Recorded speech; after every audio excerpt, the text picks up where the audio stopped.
70స్లో multistarrer trend బాగా నడిచింది.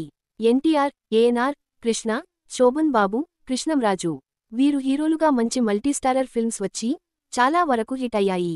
కానీ దురదృష్టవశాత్తు 80స్కి వచ్చేటప్పటికి కొంతమంది ఫ్యాన్స్ అత్యుత్సాహం కారణంగా ఈ మల్టీస్టారర్ మూవీస్ కరువయ్యాయి. అయినా కృష్ణ, శోభన్ బాబు, కృష్ణంరాజు వంటి హీరోలు అప్పటి సెకండ్ టైర్ హీరో అయిన చిరంజీవితో 80స్ ప్రథమార్థంలో నటించారు.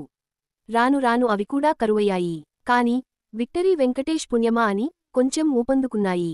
ఆయన సీతమ్మ వాకిట్లో సిరిమల్లె చెట్టు, గోపాల గోపాల, మసాలా మూవీస్ ద్వారా ఈ మల్టీస్టారర్ ట్రెండ్ మళ్లీ మొదలు పెట్టాడు. మన దర్శకధీరుడు రాజమౌళి అయితే రామ్ చరణ్, జూనియర్ ఎన్టీఆర్లతో కలిసి ఆర్ఆర్ఆర్ మూవీ తీసి స్టార్స్ని ఎలా హ్యాండిల్ చెయ్యాలో ఈ తరం డైరెక్టర్స్కి చెప్పాడు. అదే ఇన్స్పిరేషన్తోనో ఏమో యువ దర్శకుడు చందు మొండేటి ఇప్పుడు ఇంకో మల్టీస్టారర్ని ప్లాన్ చేశాడని, అది కూడా ఒక కాప్ స్టోరీ అని, అందులో నాగ్, వెంకీ హీరోలని ఒక గాసిప్ సర్క్యులేట్ అవడం మొదలుపెట్టింది. లేట్ 80స్లో మణిరత్నం గారు ఘర్షణ మూవీని వీళ్ళిద్దరితోనే రీమేక్ చేద్దామని ప్లాన్ చేశారు కానీ వర్కవుట్ అవలేదు. కానీ ఇప్పుడవుతుందేమో చూడాలి. ఏదేమైనా సేమ్ ఇమేజున్న ఇద్దరు మాస్ హీరోలని స్క్రీన్ మీద సేమ్ ఫ్రేమ్లో చూస్తే ఉంటే కిక్కే వేరప్పా.